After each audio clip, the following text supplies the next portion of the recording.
The mountains are calling, but increasingly they are calling for help. From roads leading to Rohtang Pass, where plastic bottles and trash now line stretches of the route, India's hills and the world's highest peaks are paying the price for unchecked tourism. What were once pristine landscapes are increasingly turning into open garbage dumps, raising serious questions about whether tourism growth is outpacing environmental responsibility. Rohtang remains one of India's most visited mountain destinations, but alongside the tourists comes an unwelcome companion. Garbage videos from region show plastic bottles, food packaging, waste scattered along roads. Now let me straight away go to my environmentalists, people who are known to understand the Himalayas. We'll continue to play these pictures, and this is Himalayas. Anil Sood, environmentalist, and Sunil Dahiya, founder and lead analyst, Environment Catalyst. But let me straight away go to Mr. Sood first. Mr. Sood, the garbage dump which is being created in Himalayas, how big is this crisis? What will it lead to in future, sir?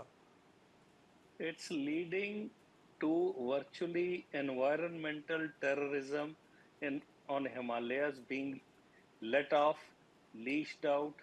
We are killing our future generations. We are killing our water resources. We are killing our environment. List is endless. It's seriously serious. These are the state of this is the state of Himachal and Uttarakhand also. We should learn some lessons from Sikkim, Gangtok, as well as Meghalaya, where single-use plastic is banned. Government on one hand thinks of earning revenue by introducing plastic, but fails to enforce the relevant laws. There is nobody on the ground to check whether the law is being enforced or not. Unfortunately, our brown Britishers are comatose today. Over to you. Okay, okay. I think you made a very important point. Environmental terrorism. Sunil? No, definitely. So what we see is just the tip of the iceberg. What it also does is what we And don't this is talk in about front is of Kenchi Dham. The one which so was the one video which was running before this is in front of Kenchi Dham.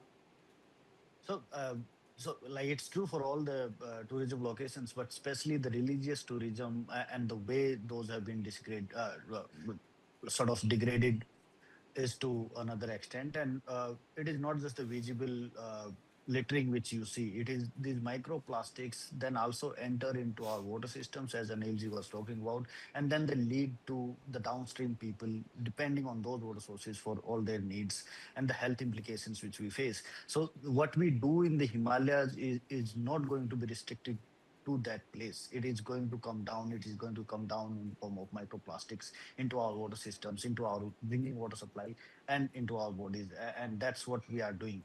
What we have been talking about a lot is while EPR exists on paper, we say single-use plastics have been banned, but all those are available on ground. All those are leading to these mountains, and that is where until unless there is an integration of the local systems, there is better accountability mechanisms there. The sort of things which we talked about in earlier discussions where you charge a certain fee upfront and put those kiosks like we have started seeing that in Delhi, at least in some malls, where you give back a plastic bottle and you get some money back. If we don't go and do all those things as part of EPR, as part of recycling this plastic, which even reaches these footsteps of Himalayas, we are not going to see any change. We need to change the system we are part of. We need to change the way we are implementing these sort of bans and the way we are recycling all these plastics. And what we also need is we need to stop just thinking about waste being the litter in the mountains or in our cities. We need to start talking about how it enters our food chain and our Okay, bodies and okay. what does it do Mr. there. Sood, can tourism be regulated in this country or not? Yes, it can be regulated. There is enough of scope of regulating tourism, and Meghalaya has done it. Dauki River, you can see it, for example. Gangtok has done it. Why can't other states too? The simple reason is greed to make fast buck, not only by states to earn revenue from tourists, but also by the locals by encouraging homestays, by encouraging more and more construction of hotels to accommodate more and more tourists without any accountability on the ground to ensure that tourists also follow the norms. And the most unfortunate part is that earlier there were times when, as a child, I used to go anywhere in hill states because I'm from Himachal. We could drink water from any source, anywhere. Today, we can't drink water outside because quality of water is so bad, it's pathetic. And unless states wake up to the, to cater the demand of the tourists, in hotels they have started glass bottles, and they have started this RO water. But the moot question remains: when you come out of the hotel, where do you get the water? How do you get the water? And the worst part is when this packaging, pre-packed snacks, pre-packed this chips and all are sold, there is no regulation, there is no control. Even you don't find dustbins. In my case, I travel, whenever I have traveled, I try to search dustbins. You don't find. So Absolutely. responsibilities on both sides. Government also have failed miserably, as well as we as civil society need to improve our habits.